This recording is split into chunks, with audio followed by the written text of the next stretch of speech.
ప్రియులారా, మరి ఈ సమయంలో ఇంతవరకు దేవుని సన్నిధి మనతో ఉంది. ఒక అర్ధగంట ఉంచండి. మరి దైవజనులు తమ్ముడు గిద్యోన్ గారు నా మీద ప్రేమతో వారు కేకను సిద్ధపరిచి ఎంతో ప్రేమ చూపించారు. నాతోటి దైవజనులందరూ కూడా నా ప్రత్యేక వందనాలు. మరి ఈ సమయంలో ఉదయం ఇక్కడే రావణపాలెంలో, మధ్యాహ్నం వేళచంద్రుడు చర్చిలో, ఇక తర్వాత వాట్సాప్ ద్వారా ఇంకా మాధ్యమాల ద్వారా చాలామంది వారి అభినందనలు కొనసాగించారు. మరి రాత్రి కూడా ఈ కార్యక్రమం ఉంటుందని నేను అనుకోలేదు. తమ్ముడు గిద్యోన్ గారికి వందనాలు. దేవుని వాక్యాన్ని మనం చదువుకుందాం. యెషయా గ్రంథం 45వ అధ్యాయం 22వ వచనం. యెషయా గ్రంథము 45వ అధ్యాయం 22వ వచనాన్ని మనం చదువుకుందాం. భూదిగంతముల నివాసులారా నా వైపు చూచి రక్షణ పొందుడి. చాలండి. ప్రభువునందు మిక్కిలి ప్రియులారా, మరి ఈ సమయంలో దేవుని యొక్క లేఖన భాగాన్ని మనం చూస్తూ ఉన్నట్లయితే పరిశుద్ధ బైబిల్ గ్రంథంలో నుంచి దేవుడు మాట్లాడుతూ ఉన్నాడు. భూదిగంతముల నివాసులారా నా వైపు చూసి ఏం పొందాలి? ఆయన అమెరికా దేవుడు కాదు, బెత్లెహేము దేవుడు కాదు. చాలామంది తెల్లోడు దేవుడు, అమెరికా దేవుడు అంటూ ఉంటారు. అమెరికా ఎప్పుడు కనిపెట్టబడింది తెలుసా? క్రీస్తు శకం 16వ శతాబ్దంలో కొలంబస్ ద్వారా కనిపెట్టబడింది. కానీ క్రీస్తు శకం 53వ సంవత్సరంలో యేసు ప్రభు శిష్యుడైనటువంటి దిదుమానబడిన తోమ ఆసియా ఖండంలో ఉన్నటువంటి భారతదేశంలోని కేరళ రాష్ట్రంలో మలబారు అనే ప్రాంతాలకు వచ్చి దేవుని వాక్యాన్ని ప్రకటించడం జరిగింది. దేవునికి స్తోత్రం చెప్పండి. అంటే యేసు ప్రభు శిష్యుల్లోనే ఒక ఆయన దేవుడు ఏం చేశాడు? మన భారతదేశానికి రక్షణ సువార్త ప్రకటించడానికి ఏం చేశాడు? క్రీస్తు శకం 16వ శతాబ్దం కాదు, 53వ సంవత్సరంలోనే దేవుడు పంపించాడు. దేవునికి స్తోత్రం చెప్పండి. ఇప్పుడు చెప్పండి, అమెరికా దేవుడా? అమెరికా ఎప్పుడు కనిపెట్టబడింది? క్రీస్తు శకం 16వ శతాబ్దం కొలంబస్ ద్వారా కనిపెట్టబడింది. అయితే అంతకుముందే క్రీస్తు శకం 53వ సంవత్సరంలో, అంటే మొదటి శతాబ్దంలోనే ఆసియా ఖండంలోని భారతదేశంలోని కేరళ రాష్ట్రంలోని మలబారు ప్రాంతంలో దేవుని వాక్యం ప్రకటించడానికి తోమాను దేవుడు పంపించాడు. దేవునికి స్తోత్రం చెప్పండి. అందుకే ఏమన్నాడంటే తన శిష్యులతో యేసువారు అన్న మాట ఏంటి తెలుసా? అపోస్తలుల కార్యముల గ్రంథం 1వ అధ్యాయం 6వ వచనంలో చూస్తే, మీరు భూదిగంతములకు నాకు సాక్షులుగా ఉంటారు. ఎలా ఉంటారు? భూదిగంతాలకు ఎలా ఉంటారు? అంతకుముందే దేవుడు చెప్పాడు, భూదిగంతముల నివాసులారా నా వైపు చూసి ఏం పొందాలి? చెప్పండి. నా వైపు చూసి ఏం పొందాలి? రక్షణ పొందడానికి ఆయన ఎవరో? దేవుని యొక్క లేఖన భాగంలో చూసినట్లయితే బైబిల్ గ్రంథం మాట్లాడుతుంది. దేవుని మనం 3 రకాలుగా చెప్పుకోవచ్చు. 1 సృష్టికర్త, 2 రక్షణకర్త, 3 ఆదరణకర్త. విన్నారా? 1 మాట్లాడాలి, సృష్టికర్త, 2 రక్షణకర్త, 3 సృష్టికర్త ఏం చేశాడు? సృష్టి నిర్మాణం అంతా చేశాడు. రక్షణకర్త ఏం చేశాడు? పాపముల ద్వారా, అపరాధముల ద్వారా చచ్చిన వారిని బ్రతికించడానికి రక్షకుడికి లోకంలోకి వచ్చాడు. మరి ఆదరణకర్త ఏం చేస్తున్నాడు? 2వ రాకడ కొరకు సంఘాన్ని సిద్ధపరుస్తూ ఉన్నాడు. దేవునికి స్తోత్రం చెప్పండి. కనుక ఆయన ఏమన్నాడంటే నా వైపు చూసి, ఎందుకంటే ఆయన ఎవరని బైబిల్ చెప్తుంది. బైబిల్ గ్రంథంలో మనం చూసినట్లయితే యెషయా గ్రంథం 43వ అధ్యాయం 11-12 వచనాలు. యెషయా గ్రంథము 43వ అధ్యాయం 11-12 వచనాలు.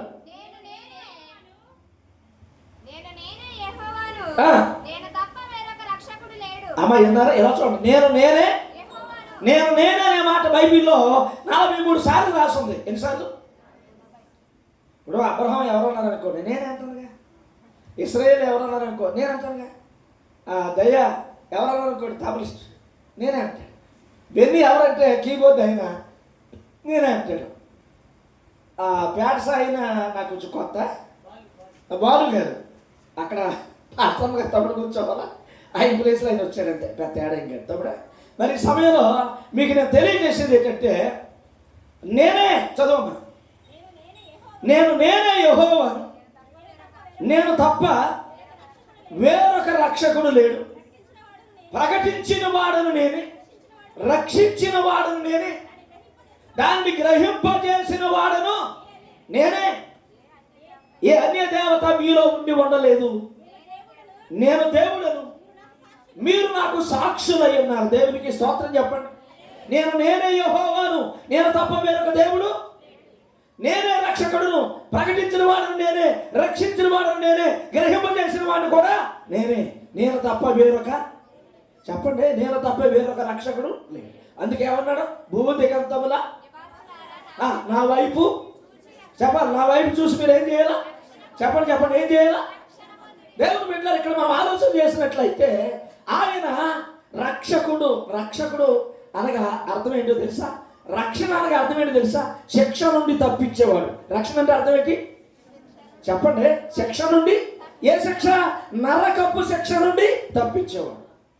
పాపముల ద్వారా, అపరాధముల ద్వారా చచ్చినటువంటి మనల్ని ఎక్కడికి వెళ్ళిపోవాలి? మన పాపం మనం పట్టుకుని ఎక్కడ తీసుకెళ్ళిపోతుంది? నరకానికే.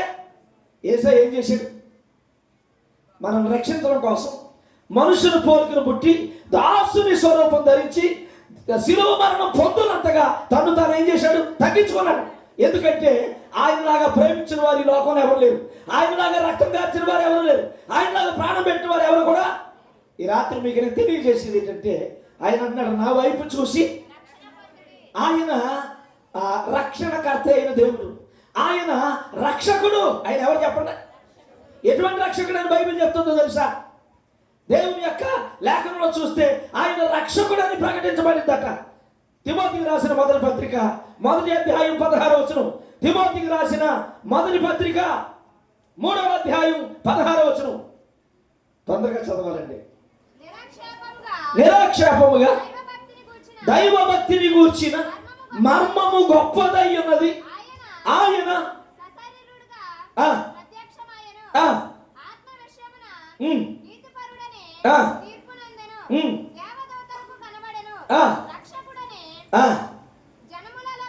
ఈ మాట కావాలమ్మా. ఏమని? ఆయన ఒక మతస్థాపకుడిగా ప్రకటించబడాల, ఆయన కూడా ఒక అవతారంగా ప్రకటించబడాల, ఆయన కూడా ఒక దేవుడిగా ప్రకటించబడలేదు, కానీ సశరీరుడిగా ప్రత్యక్షమయ్యేటట. వాక్యం బాగా. ఏ శరీరం? సశరీరం అంటే అర్థమేంటి తెలుసా? పరిశుద్ధమైన దేహం కలిగిన వాడు. అర్థమైందా? సశరీరం అంటే అర్థమేంటి? పరిశుద్ధమైన.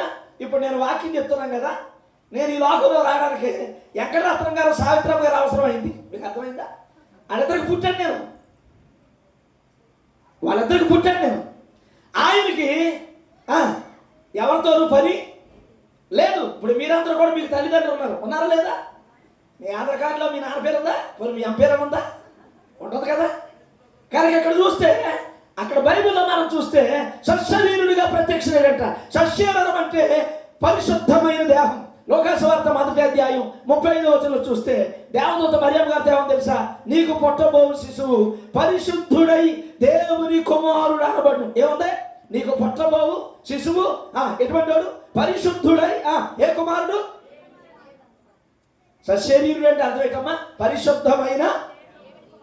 దావీదు ఏమన్నాడు? కీర్తన గ్రంథం 51:5లో, నేను పాపములో పుట్టిన వాడను, నా తల్లి నన్ను. ఆయనకి అది పని లేదు. మీకు అర్థమైందా? ఆయన తల్లి లేనివాడు, తండ్రి లేనివాడు అని బైబిల్లో రాసి ఉంది. ఎందుకంటే ఆయనకి ఆయనే కలిగిన వాడు, ఆయనకి ఆయనే పుట్టినవాడు, ఆయన మొదటివాడు, కడపటివాడు, నిన్న నేడు నిరంతరం ఏకరీతిగా ఉన్నటువంటి వాడు. దేవుని బిడ్డలారా, ఈ రాత్రి మనం చూసినట్లయితే ఆయన సశరీరుడిగా ప్రత్యక్షమయ్యాడట. రక్షకుడని జనములలో ప్రకటించబడ్డాడంట. ఏమని? యేసుక్రీస్తును పేరున రక్షకుడు వెలసిన పిలలోపల దోషకారి జనులకు ఎంతో శుభాషలను పలికినాడు, ఎంతో శుభాషలను పలికినాడు. దేవుని ప్రేమ ఇదిగో, జనులార భావము నన్ను తెలియరే, కేవలము నమ్ముకొనినా పరలోక జీవము మనగబ్బును, పరలోక జీవము మనగబ్బును. దేవునికి స్తోత్రం. ఏ పేరు మీద వచ్చాడు? రక్షకుడని జనములలో ప్రకటించబడ్డాడు. ఆయన ఎటువంటి రక్షకుడు? బైబిల్ మాట్లాడుతుంది.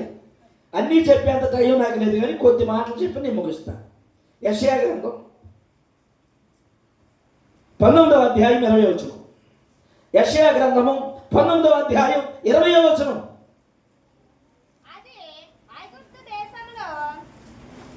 చదువమ్మా.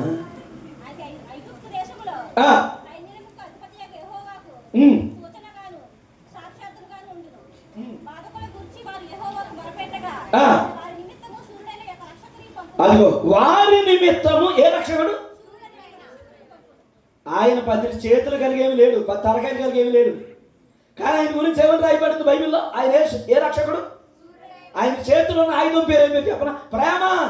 చెప్పండి ఏంటది? మనం ఇంకా పాపులమైండగానే, రోమపత్రిక 5:8 చూస్తే మనం ఇంకా భక్తిహీనమైండగానే, పాపులుగా ఉండగానే నీ కోసం నా కోసం ఏం చేశాడు? యుక్త కాలంలో చనిపోయాడు. దీంట్లో ఏముంది చెప్పాలి? దీంట్లో ఏముంది? ప్రేమ ఉంది. మన వేదాలు ఏమున్నాయి? దుష్ట శిక్ష అని దాని అర్థం ఏంటి? దుష్టులు చంపుకుంటా. మరి దుష్టులు చంపుకుంటా వెళ్ళిపోతే భూమి మీద మంచోడు ఎవడున్నాడు చెప్పండి? ఇంకా లెక్కన అందరూ చచ్చిపోవాలి. అందరూ చచ్చిపోతే ఇంకెవడికి దేవుడు అవుతాడని చెప్పండి ఒకసారి. కానీ యేసు ప్రభు ఏం చేశాడు తెలుసా? దేవుడు ఆయన ఈ లోకంలోకి శూరుడైన రక్షకుడిగా వచ్చాడు. ఎందుకు ఆ శూరత్వాన్ని చూపించవలసి వచ్చిందంటే, ఏమిటి ఆయనలో శూరత్వం అంటే ఆయన బైబిల్లో చెప్పాడు ఆయన గురించి. మత్తయి సువార్త 1వ అధ్యాయం 23వ వచనం. మత్తయి సువార్త 1వ అధ్యాయం 21 చదవం. 21. తన ప్రజలను వారి పాపముల నుండి ఆయనే రక్షించెను గనుక. ఆయన పేరేం పేరు? చెప్పండి. ఆయన పేరేం పేరు? తన ప్రజలను. ఏ ప్రజలు? అమ్మ ఎలా చూడండి. తన ప్రజలు అంటే ఏ ప్రజలు? చాలామంది ఇంతకుముందు చెప్పారు కదా, అమెరికా వాడు దేవుడని, తెల్లవాడు దేవుడని, బెత్లెహేం దేవుడని పలు రకాలుగా మాట్లాడుకుంటా వచ్చారు. కానీ దానికి ఆధారం లేదు. ఆయన మనలందరినీ కూడా ఏం చేశాడు తెలుసా? తన ప్రజలుగా చేశాడు. ఏ ప్రజలు? 100వ కీర్తన 3వ చరణం. 100వ కీర్తన 3వ చరణం. యెహోవాయే దేవుడని తెలుసుకోండి, ఆయనే మనలను పుట్టించెను, మనము ఆయన వారము, మనము ఆయన ప్రజలము, ఆయన మేపెడి గొర్రెలము. దేవునికి స్తోత్రం చెప్పండి. మనలందరినీ ఎవరు పుట్టించారు? చెప్పండి. మనలందరినీ ఎవరు పుట్టించారు? ఆయన పుట్టించాడు. మనం ఎవరు? ఆయన ప్రజలు. అమ్మా, ఆయన వారం, ఆయన మేపెడి. గలతీయులకు రాసిన పత్రిక 3వ అధ్యాయం 28వ వచనం. గలతీయులకు రాసిన పత్రిక 3వ అధ్యాయం 28వ వచనం. ఇందులో యూదులని, గ్రీసు దేశస్థులని, దాసుడని, స్వతంత్రుడని, పురుషుడని, స్త్రీ అని లేదు, యేసు క్రీస్తునందు మీరందరూ. అమ్మ ఎలా చూసారా? మీరందరూ ఏమై ఉన్నారు? చెప్పండి. యూదులని లేదు, గ్రీసు దేశస్థులని లేదు, స్త్రీ అని లేదు, పురుషులని లేదు, దాసులని లేదు, యజమానులని లేదు. మీరందరూ ఏమై ఉన్నారు? చెప్పండి. మీరందరూ ఏమై ఉన్నారు? ఏకమై ఉన్నారంట. అందుకే బైబిల్ ఏమో తెలుసా? యేసు క్రీస్తు అందరికీ.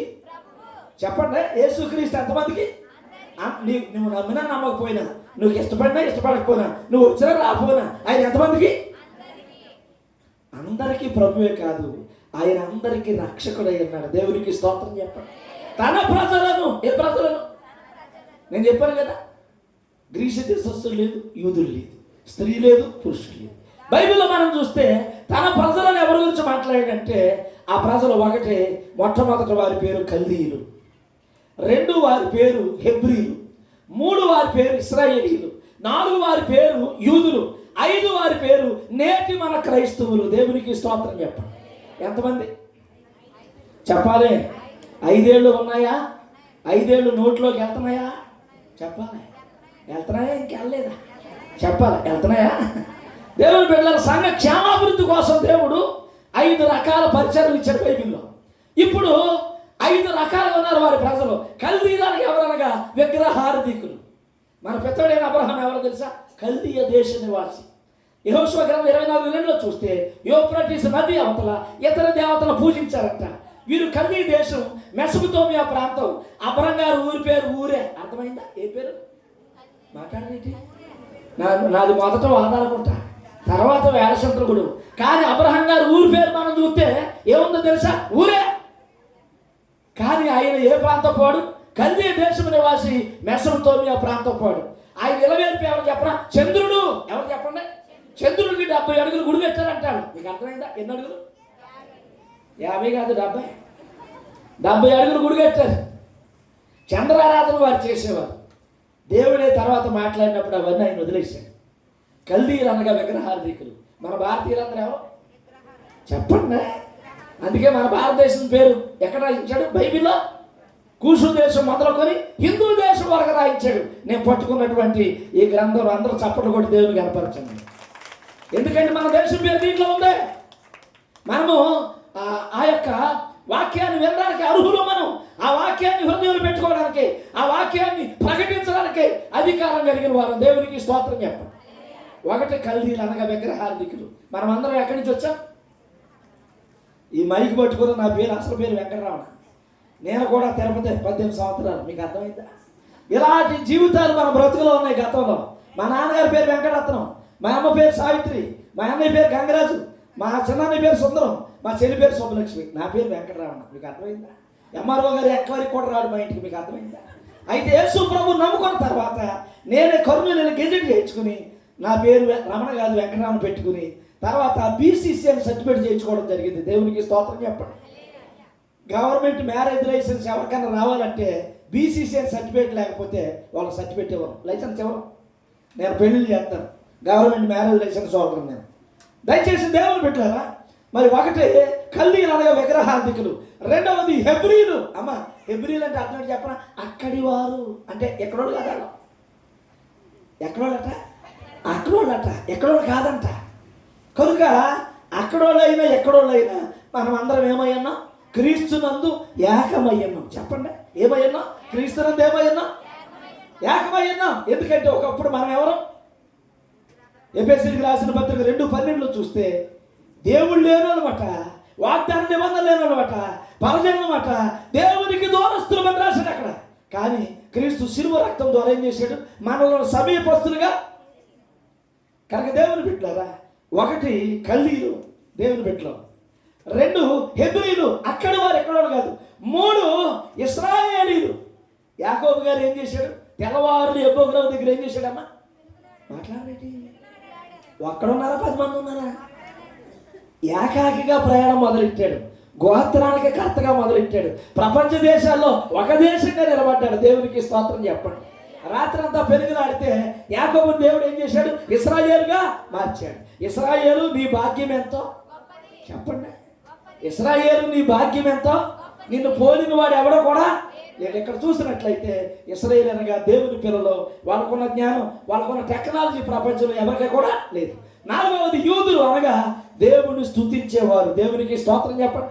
ఇప్పుడు మీరు అందరూ ఏం చేశారు? ఈ వాయిద్యాలు, ఈ సౌండ్, ఈ ఆర్కెస్ట్రా ఎందుకు పెట్టారు? అందరూ కూడా ఏం చేస్తున్నాం చెప్పండి? అందరూ కూడా ఏం చేస్తున్నాం?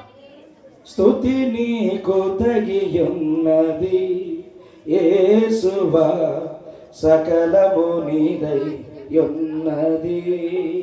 స్తుతి నీకు తగి. పాటల సీట్లో ఫస్ట్ పాట, పాటల సీట్లో ఫస్ట్ పాట. స్తుతి నీకు తగి ఉన్నది యేసువా, సకలము నీదై ఉన్నది. సతతంబు నిలచు సత్యంబు నిరతంబు నిను పూజించు స్వామి. సతతంబు నిలచు సత్యంబు నిరతంబు నిను పూజించు స్వామి. స్తుతి నీకు తగి ఉన్నది యేసువా, సకలము నీదై ఉన్నది. ఓ సర్ణ బాగా, ఓ సర్ణ బాగా.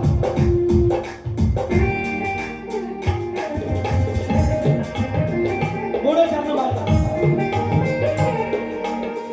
పాటల సీట్లు అందరూ గమనించుకోండి.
బ్రతికించు మహా బలుడవు నీవే.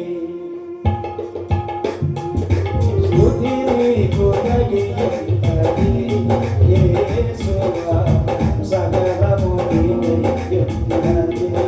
స్తుతి నీకు తగినది యేసువా, సకలము నీవైయున్నది.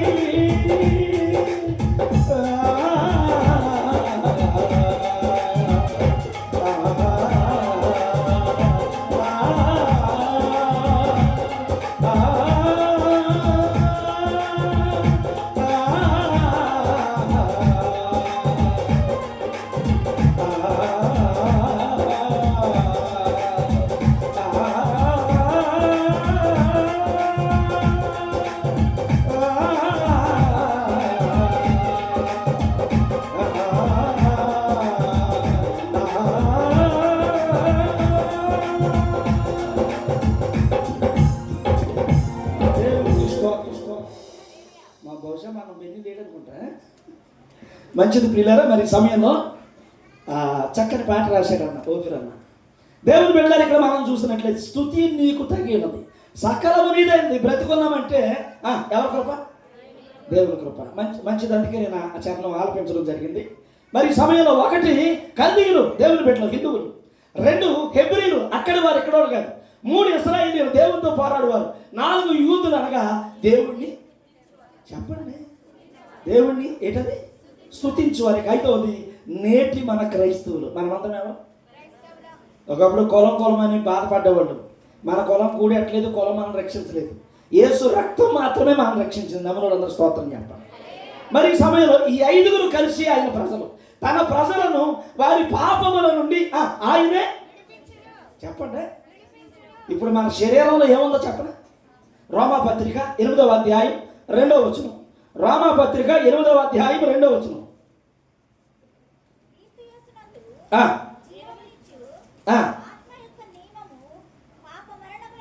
ఎలా చూడండి, మన శరీరంలో ఏముందట చెప్పండి. పాప మరణముల నియమం ఉందట మన శరీరంలో. ఇందులో ఏది అసలు మంచిదే లేదు. అందుకే రోమాపత్రిక 7:27 అంటాడు, అయ్యో నేను ఎంత దౌర్భాగ్యుడను, ఇటు స్థితిలోంచి నన్ను ఎవరు విడిపిస్తాడని చెప్పి అక్కడ పౌలు గారు బాధపడుతున్నాడు. అందుకే ఏమన్నాడు, తన ప్రజలను వారి పాపముల నుండి ఆయనే. ఈ శరీరానికి ఏముంది? పాప మరణముల నియమం ఉంది. కనుక ఏం చేశాడు? పాపం వచ్చి జీతం. రోమాపత్రిక 6:23 చూస్తే పాపం వచ్చి జీతం మరణం. ఆ మరణాన్ని ఎవరు పొందారు?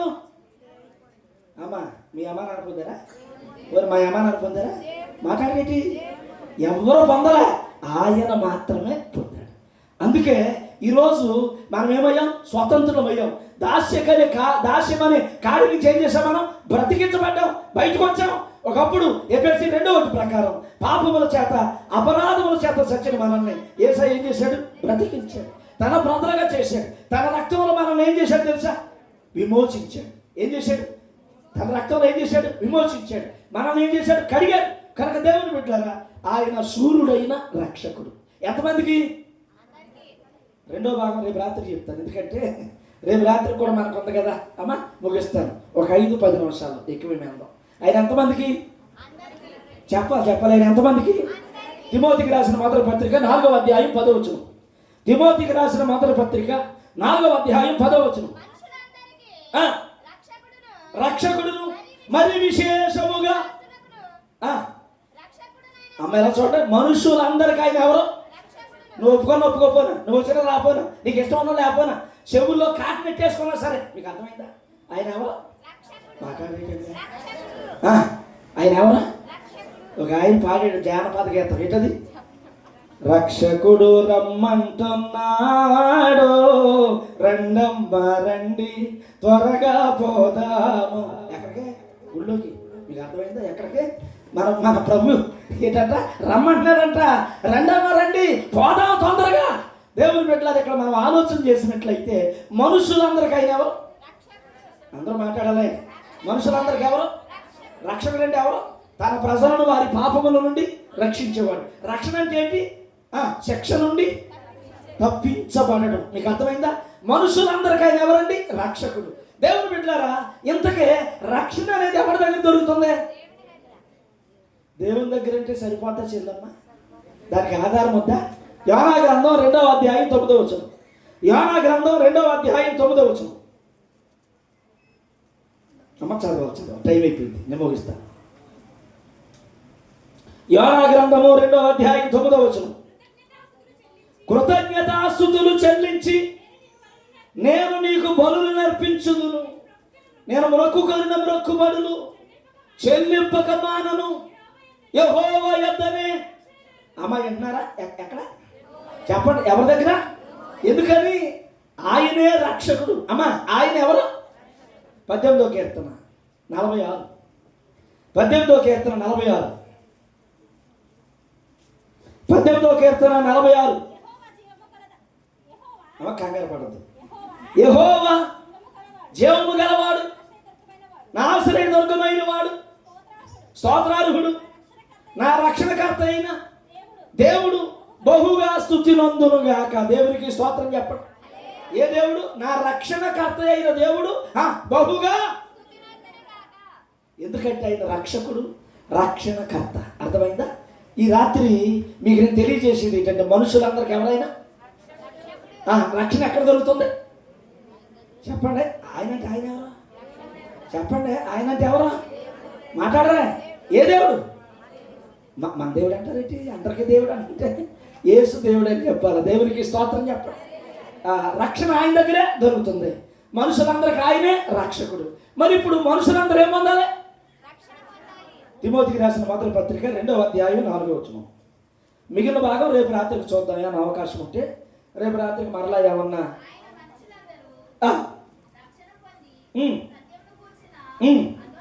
అనుభవ జ్ఞానము గలవారై ఉండవలనని ఇచ్చయించుచున్నాడు. ఎలా చూడండి, మనుషులందరూ ఏం పొందాలి? చెప్పండి, ముగిస్తున్నాను. మనుషులందరూ ఏం పొందాలి? చెప్పండి. మనుషులందరూ ఏం పొందాలి? రక్షణ పొందాలని, సత్యమును గూర్చిన అనుభవ జ్ఞానం గలవారై ఉండాలని ఆయన ఇచ్చయించుతున్నాడు. అంటే ఇచ్చనగా కోరిక అని అర్థం. ఇక్కడ చూస్తే మనుషులందరూ రక్షణ పొందాలనే కదా ఈ కోట. ఏమవును కదా, ధైర్యం గారికి డబ్బులు ఎక్కువైపోయింది కాదు కదా. మీకు అర్థమైందో? మనుషులందరూ ఏం పొందాలి? మాట్లాడండి. ఏం పొందాలి? ఈ రక్షణ సువార్త. ఏ సువార్త ఇది? గ్రామ రక్షణ సువార్త. దేవునికి స్తోత్రం చెప్పండి. వీధి సువార్త కాదు, మా చర్చి సువార్త కాదు ఇది. మీకు అర్థమైందా? ఏ సువార్త ఇది? నేను అన్నమాట మర్చిపోయావమ్మా. గ్రామ రక్షణ సువార్త. గ్రామ రక్షణ సువార్త కనుకే అందరికీ సంబంధించిన కళ్యాణ మండపం పెట్టాం మేము. దేవునికి స్తోత్రం చెప్పాం. కనుక ఇక్కడ చూసినట్లయితే మనుషులందరూ ఏం పొందాలి? చెప్పండి అమ్మా. రక్షణ పొందాలి. రక్షణ పొంది సత్యమును గూర్చిన అనుభవ జ్ఞానం పొందాలి. అలా జరగాలంటే మనం ఏం చేయాలా? చెప్పాలి. మనం ఏం చేయాలా? ఎఫెసీయులకు రాసిన పత్రిక 1వ అధ్యాయం 13వ వచనం. ఎఫెసీయులకు రాసిన పత్రిక 1వ అధ్యాయం 13వ వచనం. అమ్మ మీరు అందరూ ఏంటి అలా మొదలెట్టేస్తున్నారా? ఒక్కడ చదవండి. మీరును సత్యవాక్యమును అనగా ఏంటమ్మా? రక్షణ సువార్తను విని క్రీస్తునందు విశ్వాసముంచి వాగ్దానము చేయబడిన ఆత్మ చేత ముద్రింపబడితే. దేవునికి స్తోత్రం చెప్పండి. మీరును అమ్మా ఈ రక్షణ సువార్త విని. ఏ సువార్త? రండి రండి యేసుని యొద్దకు రమ్మనుచున్నాడు. రండి రండి యేసుని యొద్దకు రమ్మనుచున్నాడు. ప్రయాసపడిన రమ్ముమయువారు, ప్రయాసపడిన రమ్ముమయువారు, ప్రభుని చెంతకు మరుగిడవే, ప్రభుని చెంతకు మరుగిడవే. రండి రండి యేసుని యొద్దకు రమ్మనుచున్నాడు. రండి రండి యేసుని యొద్దకు రమ్మను. దేవునికి స్తోత్రం. ఎక్కడికి వచ్చారు మీరు అందరూ? చెప్పండి. ఆయన పిలుస్తున్నాడు రండి రండి అని. ఎందుకంటే రక్షణ పొందడానికే మేము ఏం చేస్తున్నాడు? పిలుస్తామన్నాడు. మీరు రక్షణ పొందాలంటే ఏం చేయాలి? రక్షణ సువార్త వినాలి. అమ్మాయి విన్నారా? ఇప్పుడు ఏం చెప్తున్నాను? దొరగారు మాట పక్కన పెట్టండి, ఎందుకంటే ఆయన ఇంగ్లీష్ ఆయన కదా, ఆయన మాటలు పక్కన పెడదాం. ఇప్పుడు దైవజనుడు నిలబడ్డవాడు ఏం చెప్తున్నాడు? అపోస్తల కార్యముల గ్రంథం 11వ అధ్యాయం 14వ వచనం. అపోస్తల కార్యముల గ్రంథం 11వ అధ్యాయం 14వ వచనం. నీ ఇంటి వారును అమ్మా ఏ మాట అన్నాడా? ఏ మాటల వలన రాలేదు అక్క, అందుకని ఏ మాటల వలన రక్షణ పొందవలెను ఆ మాటలే అతడు మీతో చెప్పును. పెన్నంటే అందులో ఇచ్చాడు. మీకు అర్థమైందా? నీవును చెప్పండి, నీవును నీ ఇంటి వారును ఏ మాటల వలన రక్షణ పొందాలో అతడు మీతో చెప్పండి, అతడు మీతో. దేవుని పెట్టారా? మరి ఎంతగానో ప్రార్థించి రాత్రి టయాన్ని కురుతుందని వానా ఫుల్గా తడుచుకుంటే వెళ్ళాను ఇక్కడి నుంచి. నేను నాకు తెలిసి రాత్రి అలా కురిసిందో, కానీ రాత్రి ఏమని కురుస్తుంది చెప్పాలి? వాక్యం అనే వర్షం కురిపించబడుతుంది ఇక్కడ. దేవునికి స్తోత్రం చెప్పండి. దేవుని బిడ్డలారా, రాత్రి మీకు నేను తెలియజేసింది ఏంటంటే, నశించిపోయేవాడికి అర్థం కాదు, రక్షించబడేవాడికే ఈ వాక్యంలో శక్తి అర్థమవుతుంది. వాడికి మాత్రమే తెలిసి దీంట్లో ప్రభావం. దేవునికి స్తోత్రం చెప్పండి. దేవుని బిడ్డలారా, ఏ మాటల వలన మనం రక్షణ పొందవలనో ఆ మాటలే విన్నారా? ఏ మాటలు చెప్తున్నాను? ఏ మాటల వల్ల మీరు రక్షణ పొందాలో దైవజనుడు ఏం చెప్తున్నాడు? అయ్యే మాటలు మీతో చెప్పునని తన ఎదుట నిలిచి తనతో చెప్పిన ఒక దూతను చూచిన సంగతి మాకు తెలిపిన. దేవుని బిడ్డలారా, ఏ మాటల వలన రక్షణ పొందాలో అయ్యే మాటలు దేవుడు ఈ రాత్రి నీతో మాట్లాడేస్తా ఉన్నాడు. దేవునికి స్తోత్రం చెప్పండి. కనుక దేవుని బిడ్డలారా, నువ్వు రక్షణ పొందావా? ఇంకా వాయిదా వేస్తున్నావా? ఇంకా లోకంలో ఉన్నావా? వెళ్దాంలే, గుళ్ళోకి మారదాంలే, బాప్తిసం పుచ్చుకోవచ్చులే, కంగారే ఉందిలే, ఇంకా 3 సంవత్సరాలు ఉన్నాయి అనుకుంటున్నారు. దయచేసి ఇవాళ నీది కానీ రేపు నీది మాత్రం కాదు. దయచేసి దేవుడు అంటున్నాడు, ఇదే అనుకూల సమయం, ఇదే రక్షణ. కనుక రక్షణ సువార్త వినాలి. సత్యమును గురించి అనుభవ జ్ఞానం నీకు రావాలంటే, ఏ మాటల వలన నువ్వు రక్షణ పొందాలంటే, నువ్వు తెలుసుకోవాలంటే, ఆ సత్యం నీకు అర్థం అవ్వాలంటే ఏ సువార్త వినాలి? చెప్పండి, ఏ సువార్త వినాలి? దేవుని చిత్తమైతే రేపు రాత్రికి 2వ భాగం మనం ధ్యానం చేద్దాం. ఎందుకంటే మైక్ చేతిలో ఉందని ఎదురుకి వెళ్ళిపోవడం ధర్మం కాదు. ఎందుకంటే తర్వాత ఇంకా కార్యక్రమాలు ఉన్నాయి. కనుక దేవుని పెట్టాలి. దేవుడు ఏమన్నాడు? భూదిగంత నివాసులారా. ఎందుకని ఆయన వైపు చూడాలి? ఎందుకని ఆయన వైపు చూసి రక్షణ పొందాలి? ఆయన రక్షకుడైన దేవుడు. దేవునికి స్తోత్రం చెప్పండి. రక్షించేవాడని నేనే, ప్రకటించేవాడని నేనే, గ్రహింపజేసిన వాడు నేనే యెహోవాను, నేను తప్ప వేరొక రక్షకుడు లేడు. అందుకే ఏమన్నాడు? భూదిగంతముల నా వైపు చూసి మీరేం పొందాలి? చెప్పండి, నా వైపు చూసి మీరేం పొందాలి? కనుక సహోదరి, నువ్వు రక్షించబడ్డావా? కొరింథీయులకు రాసిన 2వ పత్రిక 6:2 అంటాడు, ఇదే అనుకూల సమయం, ఇదే రక్షణ దినం, ఇదే మిక్కిలి అనుకూల సమయం, ఇదే రక్షణ దినం. ఈ రాత్రి నీ కోసమే సోదరుగా ఇంటి దగ్గర నుండి వింటున్నావేమో, ఈ మైక్ ద్వారా, ఈ గొట్టాల ద్వారా వింటున్నావేమో, నీ కోసమేనేమో ఈ కోటాల ఏర్పాటు. ఇక్కడికి వచ్చిన నీ గురించేమో దేవుడి రాత్రి నీతో మాట్లాడుతూ ఉన్నాడు. దయచేసి పరలోకం అంటే ఆశ కలిగి, నరకం అంటే భయం కలిగి, విన్నారా? ఏంటది? పరలోకం అంటే నరకం అంటే భయం కలిగి ఈ రోజే రక్షణ దినం నుంచి ప్రభు నీ కొరకు తన 2 చేతులు చాపుతున్నాడని ఎరిగి మీరందరూ కూడా మాతో పాటు ఏకీవించండి. తలలో వచ్చి కళ్ళు మూయండి. దేవుని బిడ్డల ఒక 2 నిమిషాలు మనం ప్రార్థన ధ్యానంలో ముందుకు వెళదాం. దేవుడి మాటలు దీవించును గాక. ప్రియులార, తలలో వచ్చి కళ్ళు మూయండి. ఒక్క 2 నిమిషాలు ఏకీవించండి దయచేసి. అప్పుడే ఒక రోజు అయిపోయింది, ఇంకొక రోజు మాత్రం మన ముందు ఉంది. రేపు పగలు సేవకుల కోసం, రేపు రాత్రి సువార్త సభ, గ్రామ రక్షణ సువార్త సభ, రేపు దేవుని పేరులో కీర్తన సంకీర్తన. 2 అమ్మాయిలు వస్తున్నారు, మంచి యవనస్తులు, సమర్పణ కలిగిన బిడ్డలు, చక్కని పాటలు పాడి వాక్యం చెప్తారు. దయచేసి అనేక మంది స్థలంలో తోడుకొని రండి. ఈ రాత్రి ఇంతవరకు మీరు రక్షణ సువార్త విన్నారు. దేవుని బిడ్డలారా, కాలము వడివడిగా గతించిపోతుంది, మన మరణం దగ్గర అవుతా ఉంది. విని దేవుడు అనుకూల సమయం దేవుడికి ఇచ్చాడు. ఈ సమయం నీది సోదరుడా, రేపు నీది కాదు. ఈ సమయంలో యేసయ్యేస్తే ఏమవుతాం?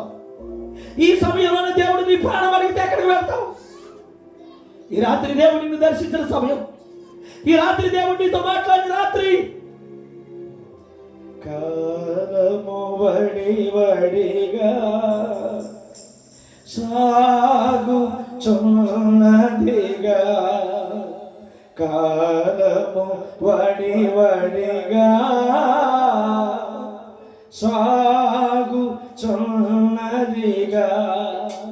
పరుగు పరుగున నీ దినములు తరుగుచున్నవిగా, పరుగు పరుగున నీ దినములు తరుగుచున్నవిగా,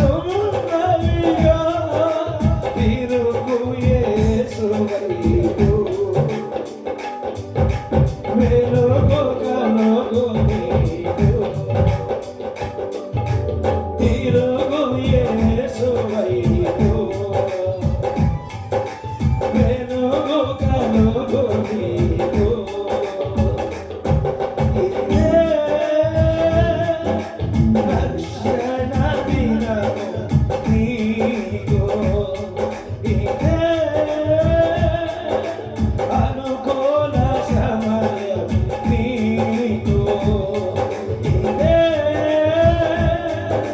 రక్షణ దినము నీకు, ఇదే రక్షణ దినము నీకు. ఈ సమయము మరలా నీకు రాదేమో, ఈ సమయము మరలా నాకు రాదేమో, ఇదే అనుకోన సమయం నీకు, ఇదే రక్షణ దినము నీకు. దయచేసి యేసయ్య నీ దగ్గర నిలబడ్డాడు. తన గాయపడిన చేతితో నిన్ను తాకుతూ ఉన్నాడు. నీ శబ్దంతో యేసయ్యని చూడు, యేసు వారిని చూడు, నీ శబ్దంతో యేసయ్యని చూడు. దేవుని బిడ్డ, గమనించాలి ప్రేమ, గ్రహించిన వాళ్ళ ప్రేమ.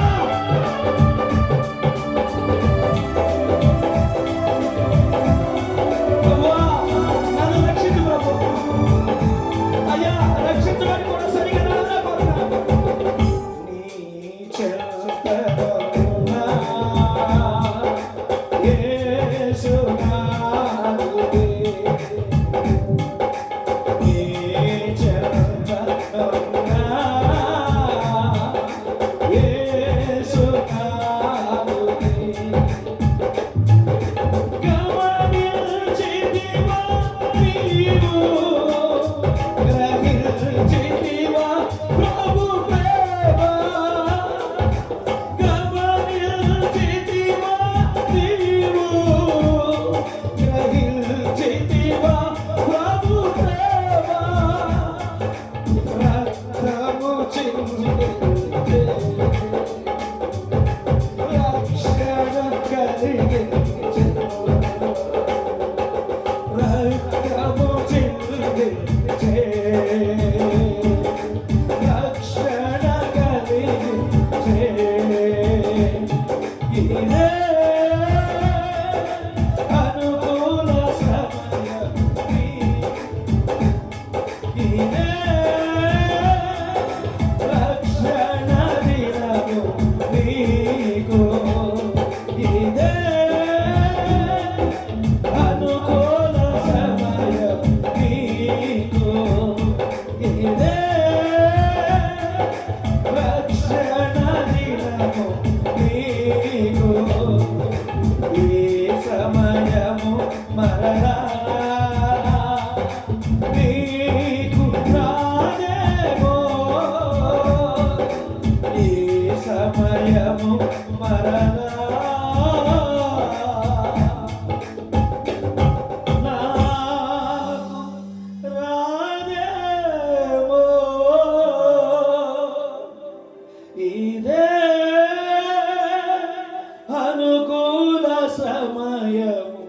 నీకు ఇదే రక్షణ దినము నీకు. దయచేసి దేవుని బిడ్డ, దేవుని రాత్రి నీకు అవకాశం ఇచ్చాడు. రేపు ఒక రాత్రి మాత్రమే ఉంది, రేపు పగలు సేవకుల కోసం. దయచేసి నువ్వు ఇంకా మారు మనసు పొందుకున్నావా సోదరుడా? నువ్వు ఇంకా మార్పు లేకున్నావా సోదరి? ఈ రాత్రి ప్రభు వస్తే ఎక్కడికి వెళ్తావు? ఈ రాత్రి దేవుడు నీ ప్రాణం అడిగితే ఎక్కడికి వెళ్తావు? ప్రభు నన్ను క్షమించు నాయన, నా గత జీవితాన్ని క్షమించు ప్రభు, నీ శిలువ రక్తంతో కొట్టివేయనట్లే ప్రభు, నాకు నూతన జీవితం దయచే ప్రభు, నన్ను నీ కృప చేత రక్షించు ప్రభు అని దేవునికి ప్రార్థన చేసుకోండి. చిన్న మాట ప్రార్థన చేసి దైవజనునికి సమయం అప్పగిస్తాను. ప్రేమ కలిగిన మహాపరిశుద్ధుడైన తండ్రి, నీ వందనాలు, స్తోత్రాలు. ఈ రాత్రికాల సమయంలో మంచి వాతావరణం ఏమని నేను అడిగాం అయ్యా. గత దినం వాతావరణం చూసి మేము భయపడ్డాం, కానీ ఎంతైనా మీ పిల్లల మీద ప్రభువా నీ పాదాలు అట్టుకుని నీ సన్నిధిలో ఏడ్చినప్పుడు మా కన్నీరు మీరు చూశారు. మంచి వాతావరణం ఇచ్చావు ప్రభువా, నీకు వందనాలు అయ్యా. ఇంతవరకు ప్రారంభ ప్రార్థన నుంచి దేవుని బిడ్డల పాడే పాటల్లో, ప్రత్యేక పాటల్లో, వాక్య పట్టణంలో నీ దాసుడు ఇశ్రాయేలు గారు చేసిన స్తుతి ఆరాధనలో అయ్యా, మరి ఎలిమిని మధు గారు, ఆండ్రూస్ గారు వారు చెప్పిన వాక్యంలో మీరు ఉన్నారు. తర్వాత కుమారుడు ఫ్రాన్సిస్ పాల్ పాడిన ప్రత్యేక పాటలో మీరు ఉన్నారు. అలాగే కొంత సమయం రక్షణ సువార్త గురించి చెప్పాలని, ఎందుకంటే మాటే సభల పేరే గ్రామ రక్షణ సువార్త సభ కనుక ఆ రక్షణ సువార్త కొంత మేర నీ బిడ్డలకు అందించాం. కొంతమంది ఇళ్ళ దగ్గర నుంచి పెట్టినారు, కొంతమంది ఎక్కడికి వచ్చి పెట్టినారు. నాయనా, ఏ మాటల వల్ల రక్షణ పొందాలో ఆ మాటలే నీకు చెప్పినవి మీరు సెలవిచ్చారు అయ్యా. మనుషులందరికీ మీరు రక్షకుడు, రక్షణ మీ వద్దనే జరుగుతుంది. మనుషులందరూ రక్షణ పొందాలి, అందరూ అంతటా మారు మనసు పొందాలని మీరు ఆలోచన కలిగి ఉన్నారు. ప్రభువా, రావులపాలెం గ్రామాన్ని దర్శించండి. సంఘాలు అనేకమైన ఉన్నప్పుడు కూడా రక్షణ లేని వారు ఇంకా వందలాది మంది ప్రజలు ఉన్నారు ప్రభువా. మార్పు లేనటువంటి వారు అనేక మంది ఉన్నారు ప్రభువా. దయచేసి ఒక్కరైనా నశించడం నీ చిత్తము కాదు ప్రభువా. నశించిన దాన్ని వెనక్కి రక్షించడానికి వచ్చినటువంటి మీరే ఈ కోటాల ద్వారా కొన్ని ఆత్మలను ఉద్యోగపరచండి. ఈ కోటాల ద్వారా కొన్ని ఆత్మల్ని నీ సన్నిధికి ఆకర్షించండి. కొన్ని ఆత్మల ద్వారా ధైర్యాజ్ గారు పడుతున్న ప్రయాసకు తగిన ఫలం దయచేయండి. వేలాది రూపాయలు నాయన ఖర్చు పెట్టుకుంటా ఉన్నారు, నీ పని చేస్తా ఉన్నారు అయ్యా. ఆయనకి ఎంతో భారభరితమైన పని ఉంది. మీరానగరంలో ఇంటి పని సంపూర్ణంగా జరిగించండి. ఆయనకి ఇచ్చిన భార్యని, ఇద్దరు బిడ్డలకు మంచి భవిష్యత్తు దయచేయండి. వారి తల్లి గారిని, అన్నగారిని, చెల్లిని, వారి అత్తగారిని, మామగారిని, వారి వదిలి గారిని, వారందరూ మీరు కాచి కాపాడండి అయ్యా. మరి రాత్రి వేళ సౌండ్ వారిని బట్టి, ఆర్కెస్ట్రా వారిని బట్టి, లైవ్ ఇచ్చే వారిని బట్టి, నాతోటి సహదాసుని బట్టి వందనాలు. మరి రాత్రి ఎవరి గృహాలకు వారు వెళుతుండగా తోడుగా ఉండండి ఆయా. ప్రాంతాల నుంచి వచ్చిన బిడ్డలకు కూడా మీ కాపుదల భద్రత ఇవ్వండి. రేపు పగలు గిద్యోని బైబిల్ క్లాస్కి సేవకులందరూ మీరు నడిపించండి. మంచి ప్రయాణం దయచేయండి, మంచి వాతావరణం దయచేయండి. రేపు రాత్రికి చిల్లమ్మలో కీర్తన, సంకీర్తన, చక్కని గాన ప్రతిగానాలు చేయడానికి, నిన్ను గురించి ప్రకటించడానికి వారికి క్షేమంగా నడిపించండి. అలాగే నీ దాసులు కూడా మీ చిత్తమైతే మరొకసారి నిలబడి కొన్ని మాటలు చెప్పడానికి అవకాశం ఇవ్వండి. అలాగే ఆర్కెస్ట్రా వారికి, సౌండ్ వారికి తోడుగా ఉండండి. మంచి వాతావరణం దయచేయండి. రేపు అనేక మంది ప్రజలు నిన్నారుగా నడిపించమని అడుగుతున్నాం. ఇంతవరకు మీరు క్రమంగా మర్యాదగా జరిగించారు. బాబు ధైర్యాజ్ గారు, కుమారుడు ఫ్రాన్సిస్, నాయన మరి ఇంకా సేవక బృందం అనేక మంది బిడ్డలు ఉన్నారు. వాళ్ళందరూ ప్రయాసపడి ఈ పని అంతా కూడా చేస్తూ ఉన్నారు. బిడ్డలందరినీ బలపరచండి. ఇంతవరకు మీరు క్రమంగా మర్యాదగా జరిగించారు. నన్ను, మమ్మల్ని రాత్రి నీ రక్షణ భాగ్యంతో నింపమని, నీ రక్షణానందం మాకు మరలా ప్రసాదించమని, మీ ఆత్మతో అభిషేకించమని ఇంతవరకు మీరు జరిగించిన దాన్ని బట్టి వందనాలు చెల్లిస్తూ మీరే సమస్త మహిమ పొందమని, రేపటి కొరకు సిద్ధపరచమని యేసుక్రీస్తు నామమున అడిగి వేడుకొనుచున్నాము తండ్రి. ఇప్పుడు మన పరమ తండ్రి అయిన దేవుని ప్రేమ, కుమారుడైన యేసుక్రీస్తు వారి కృప, పరిశుద్ధాత్మ నేనాదన సహవాసం కూడిన మనందరికీ జరిగిన సభకు, రేపు జరగబోయే సభకు దేవుని కాపుదల సదా తోడై నడిపించును గాక. అందరికి వందనాలండి. రేపు ఉదయం 10 గంటల నుంచి 1 గంటల వరకు మొదటి సెషన్ దైవజనునికి 1 గంట లేజర్ ఉంటుంది భోజనాలు. తర్వాత 2 గంటల నుంచి 4 గంటల వరకు రెండో సెషన్ ఉంటుంది. దయచేసి దేవుని సేవకులు అందరూ రండి, మర్చిపోవద్దు. ప్రార్థన చేయడం మరవద్దు. రేపు రాత్రికి మళ్ళా సభాపూర్వకంగా మనం ఈ స్థలంలో కలుసుకుందాం. దేవుడు మిమ్మల్ని నిండారుగా దీవించును గాక. ఎవరికైనా ప్రార్థన అవసరాలు ఉంటే దేవుని సేవకులు ప్రార్థిస్తారు. దూర ప్రాంతాల నుంచి వచ్చిన వారు, ఈ ఊరు నుంచి కాదు, రేపు ప్రకటన ఉంటుంది ఈ ఊరుల కోసం, అందరి కోసం. వేరు గ్రామాల నుంచి వచ్చిన వారు ఎవరైనా ఉంటే వారికి భోజనం వస్తే ఏర్పాటు చేయడం జరిగింది. ఆ విషయంలో సహకరించాలని. రేపు సాయంత్రం కూడా ఆ వసతులు ఏర్పాటు చేయబడతాయి. అందరికీ వందనాలు.